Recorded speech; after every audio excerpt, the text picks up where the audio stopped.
Hello friends, welcome to commerce lectures. आज मैं आपको कराने वाली हूँ क्लास 12 का बिजनेस स्टडीज़ का एक टॉपिक। चैप्टर है organising and the topic is formal and informal organisation. So let's start with formal organisation. Formal organisation क्या होती है? बेसिकली अगर हम नॉर्मल लैंग्वेज में पढ़े तो एक ऐसी ऑर्गेनाइजेशन जहाँ सब कुछ फॉर्मल तरीके से किया जाता है, यानी ज़्यादा फ्रेंडली रिलेशंस नहीं होते आपके एम्प्लॉयज़ के बीच में। मतलब सब कुछ एक फॉर्मेलिटी के साथ किया जाता है। फॉर एग्जांपल मैं आपको कुछ बता देती हूँ कि किस तरीके की होती है फॉर्मल ऑर्गेनाइजेशन, उसके क्या फीचर्स होते हैं। ठीक है, सो उसके फीचर्स हम सबसे पहले पढ़ते हैं। First point is created intentionally to achieve systematic working. यानी ये इंटेंशनली मैनेजर जो है वो क्रिएट करता है ये ऑर्गेनाइजेशन, ताकि सब कुछ वर्क जो है वो सिस्टमेटिक तरीके से हो सके। ठीक है, प्रॉपर मतलब एक वे में हमारा काम हो सके। पर्पस क्या होता है इसका? अचीवमेंट ऑफ ऑर्गेनाइजेशनल गोल। ये ऑर्गेनाइजेशनल गोल को अचीव करने के लिए एक फॉर्मल ऑर्गेनाइजेशन बनाई जाती है। इसमें क्या होता है, each individual is assigned a specific job. हर एक इंडिविजुअल जो होता है उसको एक स्पेसिफिक जॉब असाइन कर दी जाती है। मतलब मैनेजर पहले से ही हर एक एम्प्लॉय को उसका रोल क्लियर कर देगा, उसकी रिस्पॉन्सिबिलिटीज क्लियर कर देगा कि आपका क्या क्या वर्क है और क्या क्या वर्क नहीं है। ठीक है, उनका सबका एरिया पहले से डिफाइन कर देगा कि उनको ये चीज़ें जो है परफॉर्म करनी है। ठीक है, fixed authority to every individual. अब जब आपने स्पेसिफिक जॉब यानी काम जो असाइन किया एम्प्लॉयज़ को, उसके लिए क्या करेगा? उसके मैचिंग अथॉरिटी जो है असाइन कर देगा। अथॉरिटी मीन्स जो रिस्पॉन्सिबिलिटी दी गई है उस काम को करने की पावर जो है वो मैनेजर एम्प्लॉयज़ को दे देगा। ठीक है, follow scalar chain of communication. यानी कम्युनिकेशन जो है वो स्केलर चेन ऑफ कम्युनिकेशन होगा। यानी कोई भी ऐसा नहीं है कि कोई भी इंसान किसी भी से भी जाके कोई भी एम्प्लॉय बात कर ले, ऐसा नहीं होगा।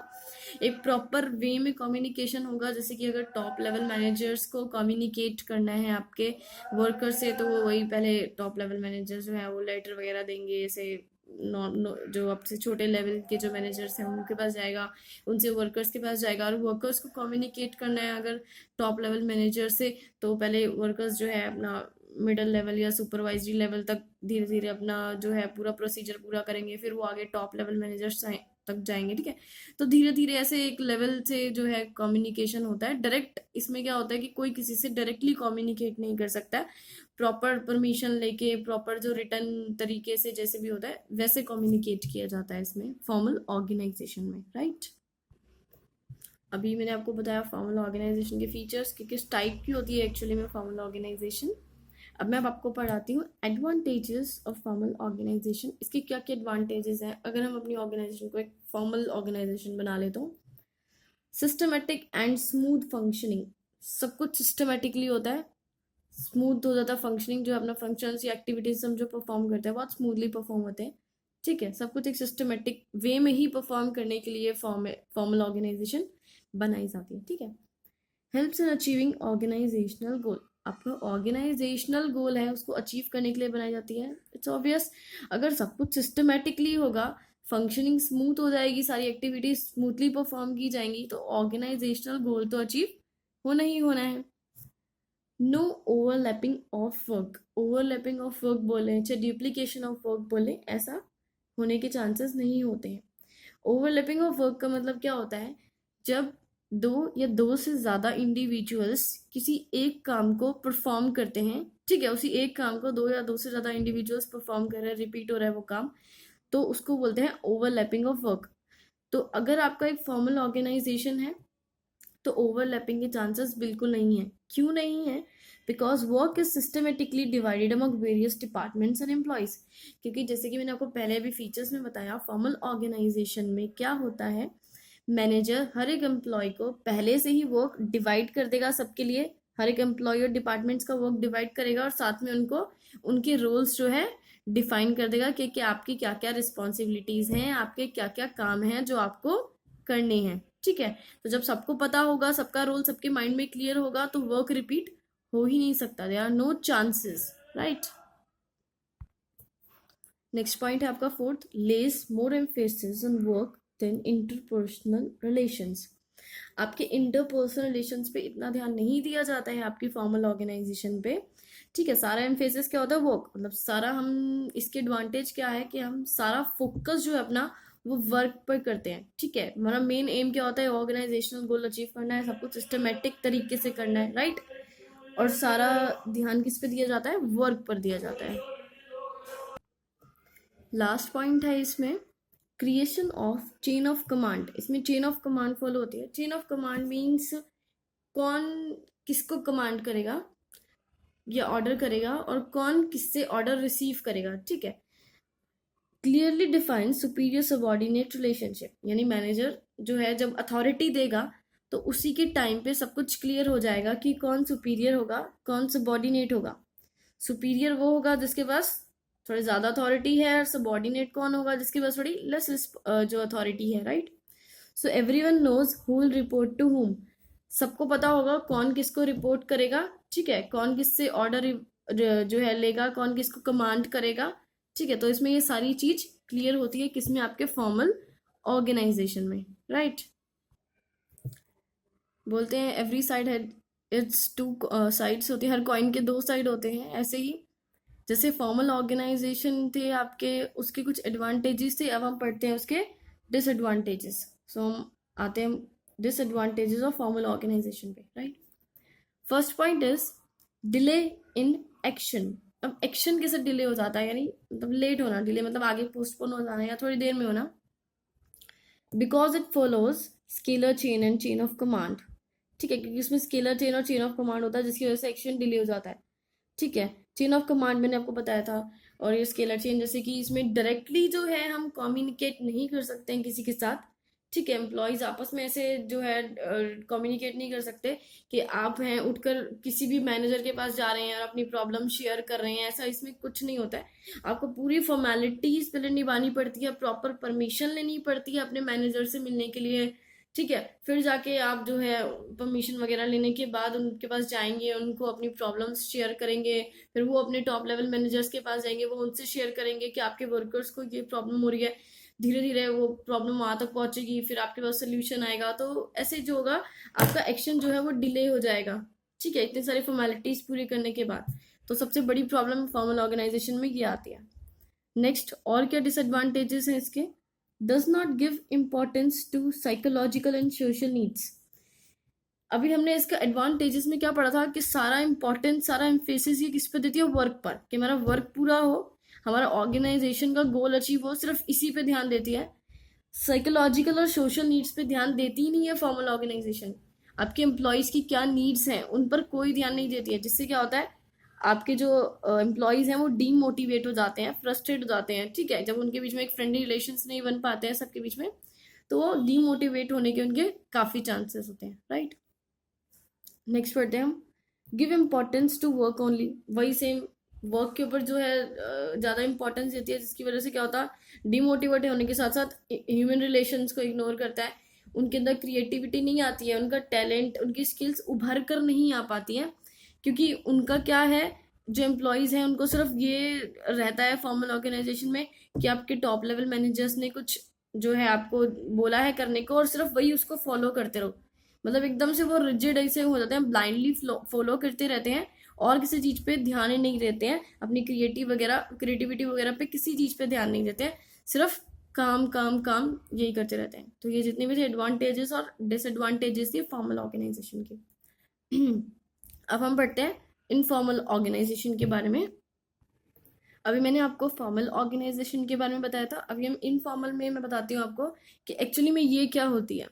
इसके फीचर्स पढ़ते हैं सबसे पहले, created automatically without any efforts of manager. ये ऑटोमेटिकली क्रिएट हो जाती है बिना मैनेजर के एफर्ट्स के। मैनेजर जो है इनफॉर्मल ऑर्गेनाइजेशन नहीं बनाता, ये खुद ही क्रिएट हो जाती है।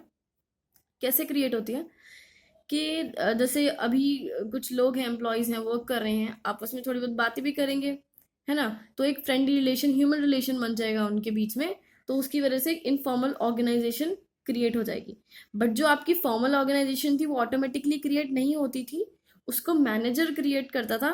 किसके लिए, ताकि सिस्टमेटिकली सारे काम हो सकें। बट जो इनफॉर्मल ऑर्गेनाइजेशन है वो ऑटोमेटिकली खुद से क्रिएट हो जाती है। इनके बीच का बहुत बड़ा डिफरेंस है। Formed by employees to get psychological satisfaction. उसको जो आपकी फॉर्मल ऑर्गेनाइजेशन थी उसको मैनेजर क्रिएट करता था, बट ये एम्प्लॉयज खुद क्रिएट करते हैं अपनी साइकोलॉजिकल सेटिस्फेक्शन के लिए, अपनी साइकोलॉजिकल नीड्स पूरी करने के लिए ये एम्प्लॉयज क्रिएट करते हैं, right. Next third one, does not follow fix path of communication. इसमें क्या होता है, fix path of communication follow नहीं होता है, ठीक है। कोई फॉर्मेलिटीज आपको नहीं पूरी करनी पड़ती अगर आपको किसी से कम्युनिकेट करना है। आपका मन है किसी से बात करने का, किसी कलीग से बात करने का, किसी सीनियर से बात करने का, उसको कोई प्रॉब्लम बताने का अपनी, तो आप जाओगे और उसको बता दोगे, ठीक है। बट फॉर्मल ऑर्गेनाइजेशन में ऐसा नहीं था, उसमें फिक्स पाथ ऑफ कम्युनिकेशन था, उसमें स्केलर चेन फॉलो करना पड़ा था। यानी पहले वर्कर्स जाएंगे जो है सुपरवाइजरी मैनेजर के पास, फिर वो मिडिल लेवल के पास प्रॉब्लम जाएगी, फिर टॉप लेवल मैनेजर्स के पास प्रॉब्लम जाएगी। लेकिन इसमें ऐसा नहीं होता, इसमें अगर आपके मैनेजर के साथ अच्छे रिलेशन है तो आप डायरेक्ट जाएंगे उसके पास और डायरेक्ट उससे अपनी प्रॉब्लम डिस्कस कर लेंगे, ठीक है। सोर्स ऑफ इन्फॉर्मेशन के not be known.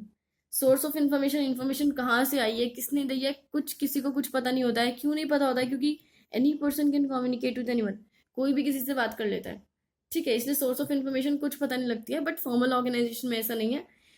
Source of information उसमें पता होती है, क्योंकि अगर टॉप लेवल मैनेजर्स ने कुछ बोला है तो रिटर्न में पहले वो मिडिल लेवल मैनेजर्स को देंगे, फिर आगे सुपरवाइजरी लेवल के पास फिर वर्कर्स की बताएगी वो इन्फॉर्मेशन, तो हमें पता रहेगा उसमें कि जो है प्रॉपर इन्फॉर्मेशन कहाँ से आई है, किसने भेजी है। बट इस केस में आपके इनफॉर्मल ऑर्गेनाइजेशन में नहीं पता लगता है कि इन्फॉर्मेशन का सोर्स कहाँ से है, इन्फॉर्मेशन आई कहाँ से है, ठीक है। Fifth point is existence depend on formal organisation. इसकी एग्जिस्टेंस किस पे डिपेंड होती है, फॉर्मल ऑर्गेनाइजेशन के ऊपर। अब इसकी एग्जिस्टेंस जो है फॉर्मल ऑर्गेनाइजेशन पे कैसे डिपेंड है, क्योंकि फॉर्मल ऑर्गेनाइजेशन जब है उसमें लोगों को काम असाइन किया, असाइन करने के बाद जब लोगों ने काम करना शुरू किया, एक दूसरे से कम्युनिकेट करना शुरू करा, फ्रेंडली रिलेशन बने, तब जाके इनफॉर्मल ऑर्गेनाइजेशन बनी। यानी पहले फॉर्मल ऑर्गेनाइजेशन होती है, फिर एम्प्लॉयज़ के बीच में फ्रेंडली रिलेशन बनते हैं, तब जाके वो एक इनफॉर्मल ऑर्गेनाइजेशन बनती है, ठीक है। Let's move to its advantages. So advantages of informal organisation. So first advantage is fast communication. अब इसमें कम्युनिकेशन बहुत फास्ट कैसे होती है, because it does not follow scalar chain, ठीक है। इसमें स्केलर चेन फॉलो नहीं होती है कि हायरार्कियल लेवल में हम जाके अपनी टॉप लेवल मैनेजर्स तक जो है अपनी प्रॉब्लम शेयर करेंगे, ऐसा कुछ नहीं होता है। अगर हमारे साथ हमारे मैनेजर के साथ अच्छे रिलेशन है तो हम इजीली उनसे अपनी प्रॉब्लम शेयर कर सकते हैं या फिर उनसे कुछ भी कम्युनिकेट कर सकते हैं। Any person can communicate with anyone, ठीक है। कोई भी जाके किसी से कम्युनिकेट कर सकता है, जिसकी वजह से कम्युनिकेशन जो है बहुत फास्ट होती है, right. Second point, fulfil social needs. अब ये सोशल नीड्स कैसे फुलफिल करता है, give importance to psychological and social needs. बहुत ज़्यादा इंपॉर्टेंस देता है ये सोशल नीड्स को और साइकोलॉजिकल नीड्स को, ठीक है, क्योंकि अच्छे रिलेशन बन जाते हैं आपके एम्प्लॉयज़ के बीच में, और जिससे क्या होता है वो मोटिवेट हो जाते हैं एम्प्लॉयज़, ठीक है। अब एक सारे दिन अगर हम काम काम काम ही करते रहेंगे सिर्फ, ठीक है, कोई हमारे बीच में जो एम्प्लॉयज़ वगैरह होंगे एक दूसरे से कम्युनिकेट नहीं करेंगे किसी भी चीज़ को लेके, तो वो फ्रस्ट्रेट हो जाएंगे, हर वक्त काम काम काम। बट अगर वो एक दूसरे से कम्युनिकेट कर रहे हैं, अपना सब कुछ शेयर कर रहे हैं, तो इससे क्या होगा, उनकी साइकोलॉजिकल और सोशल नीड्स पूरी होगी, जिसकी वजह से वो मोटिवेट हो जाएंगे, right. Third point is correct feedback. अब आपकी इनफॉर्मल ऑर्गेनाइजेशन जो होता है उसके अंदर आपके मैनेजर्स जो होते हैं उनको करेक्ट फीडबैक मिलता है। कैसे मिलता है, top level managers can know real feedback of employees on various plans and policies. अगर जैसे कि आपके मैनेजर हैं, ठीक है, और आपके एम्प्लॉयज हैं, उनके बीच में अच्छे रिलेशन है, फ्रेंडली रिलेशंस हैं, तो क्या होगा, आपके एम्प्लॉयज जो हैं डायरेक्टली आपके मैनेजर्स के पास जाएंगे और उनको जो है करेक्ट फीडबैक दे देंगे बिना किसी डर के, क्योंकि उनके बीच में बहुत अच्छे और फ्रेंडली रिलेशंस हैं, ठीक है। तो इसलिए इसके थ्रू, इनफॉर्मल ऑर्गेनाइजेशन के थ्रू आपके टॉप लेवल मैनेजर्स को इस तरह से करेक्ट फीडबैक मिलता है, ठीक है। अभी हमने पढ़े थे एडवांटेजेस इनफॉर्मल ऑर्गेनाइजेशन के, अब हम पढ़ते हैं डिसएडवांटेजेस ऑफ इनफॉर्मल ऑर्गेनाइजेशन। तो फर्स्ट पॉइंट आपका स्प्रेड रूमर्स। आपके इनफॉर्मल ऑर्गेनाइजेशन से रूमर्स बहुत ज़्यादा स्प्रेड होते हैं। कैसे, मतलब अफवाहें वगैरह जो है बहुत ज़्यादा फैलती है। इनफॉर्मल स्ट्रक्चर स्प्रेड रूमर्स विच में मिसलेड द एम्प्लॉयज। अब क्योंकि इसमें तो कुछ पता नहीं लगता है, कोई भी किसी से जाके कम्युनिकेट कर सकता है, तो कोई भी बात जो है एकदम से फटाफट फटाफट फैल जाती है, ठीक है। एक की चार बात लग के आगे आगे आता पहुंचती जाती है, जिसकी वजह से एम्प्लॉयज जो है मिसलेड होते हैं, ठीक है, मिसगाइड होते हैं, right. Second point, no systematic working, इसमें कोई सिस्टमेटिक वर्किंग नहीं होती है।